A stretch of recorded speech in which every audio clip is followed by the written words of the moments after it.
Okay အားလုံးပဲမင်္ဂလာပါ Kick Off Talk MM ကနေပြီးတော့ပြန်လည်ကြိုဆိုလိုက်ပါတယ်ကျွန်တော်နာမည်ဆိုတက်ဆန်ပါဆိုတော့ဒီနေ့ညမြန်မာစံတော်ချိန်8နာရီခွဲချိန်မှာကန်သွားမယ်လန်ဒန်ဒါဘီပွဲစဉ်ဖြစ်တဲ့ Arsenal အသင်းနဲ့ Crystal Palace တို့ရဲ့ပွဲစဉ်အကြောင်းပွဲချုပ်သုံးသပ်ချက်ပြပြပေးသွားမှာဖြစ်ပါတယ်ဒီပွဲစဉ်ကိုတော့ Arsenal အသင်းရဲ့အိမ်ကွင်းဖြစ်တဲ့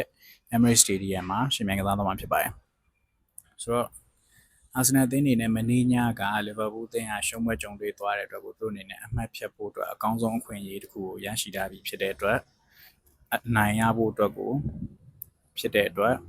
အနိုင်ရဖို့အတွက်အကောင်းဆုံးကြိုးစားလာမှာဖြစ်ပါတယ်ဆိုတော့ကျွန်တော်ထင်တာတော့ Arsenal အသင်းအနေနဲ့ Crystal Palace ကိုတော်တော်ကျွန်တော်တို့ focus အပြည့်နဲ့ကစားပြီးတော့အနိုင်ရအောင်သူကြိုးစားမယ်ပေါ့နော်တော်တော်ကြည်ကောင်းမဲ့ပွဲစဉ်တွေပဲတော့ဖြစ်လာမှာပါဘာလို့ဆိုတော့ Crystal Palace တင်းနေနဲ့ရာသီအစပိုင်းမှာတော်တော်လေးကောင်းတဲ့ခြေစွမ်းကိုပြသနိုင်ခဲ့တယ်ဒါပေမဲ့ဒီနောက်ပိုင်းမှာဆိုလို့ရှိရင်သူတို့နည်းနည်းလေးခြေကျသွားတယ်ပေါ့နော်ခြေကျပြီးတော့တည်ပွဲတွေရှုံးပွဲတွေနည်းနည်းများလာတယ်အတိုင်းမဲ့လဲ Crystal Palace ကအသင်းကြီးတွေနဲ့တွေ့ရင်ဒုက္ခပေးတက်စမြဲပါပဲဆိုတော့ Arsenal အသင်းအနေနဲ့ကလည်းဒီနေ့ပွဲသာအနိုင်ရမယ်ဆိုလို့ရှိရင် Liverpool အသင်းကို9မှတ်အထိဖြတ်ပြီးတော့ဥဆောင်ထားနိုင်မယ့်အနေအထားဖြစ်တယ်။တစ်ဖက်မှာလည်း Man City က Aston Villa အသင်းနဲ့ကန်ရအောင်မယ်ဆိုတော့Arsenal အသင်းအနေနဲ့ဒီနေ့ပွဲကိုကျိန်းနေပေါက်အနိုင်ယူဖို့သူတို့စူးစမ်းလာမှာပေါ့နော်။ဒါပေမဲ့ Arsenal အသင်းမှာဒဏ်ရာပြဿနာတွေနည်းငယ်ရှိနေပေါ့နော်။Odegaard တို့ကတော့ဆက်ပြီးလွှဲချော်နေဦးမယ်။အဲ့ဒါအပြင် Gabriel အနေနဲ့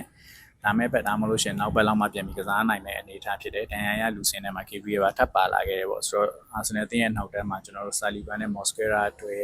ကိုကျွန်တော်တို့မြင်လာရမလားပေါ့နော်အဲ့လေးရှိတယ်ဆိုတော့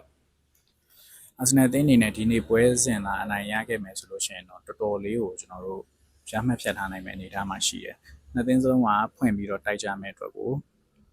တော်လေးကြည့်ကောင်းမဲ့ပွဲစဉ်တစ်ပွဲလို့ကျွန်တော်မြင်တယ် Oliver Glasner အနေနဲ့Mikel Arteta ကိုဘယ်လိုမျိုးတုံ့ပြန်မလဲပေါ့နော်ဒါစိတ်ဝင်စားစရာတော်တော်ကောင်းပါတယ်ဆိုတော့ကျွန်တော်ရဲ့အမြင်ကိုပြောပါဆိုလို့ရှိရင်တော့ Crystal Palace အသင်းအနေနဲ့ Arsenal အသင်းကိုကောင်းကောင်းကြီးဒုက္ခပေးသွားအောင်မယ်လို့မြင်တယ်ဒါပေမဲ့ Arsenal အသင်းအနေနဲ့အခုလက်ရှိမှာအတည်ငြိမ်ဆုံးဆိုတဲ့ခြေစွမ်းတစ်ခုပိုင်ဆိုင်ထားတယ်အချက်လက်တွေအရာလဲတော်တော်လေးတည်ငြိမ်နေတဲ့ခြေစွမ်းအရာလဲတော်တော်လေးကို form ကောင်းပြီးတော့အဆင်ပြေနေတဲ့အနေအထားမှာရှိတဲ့အတွက် Arsenal အသင်းအနေနဲ့ဒူးစီးလောင်းနဲ့အနိုင်ရသွားမယ်လို့ပဲကျွန်တော်ခံမှန်းချင်ပါတယ်ဆိုတော့ဒီလောက်ပါပဲနောက်ထပ်ကျွန်တော်တို့ပွဲကြိုသုံးသက်ချက်တွေပွဲပြီးသုံးသက်ချက်တွေနဲ့တူတူပြန်လာခဲ့ပါအောင်မယ်အားလုံးပဲကျေးဇူးတင်ပါတယ်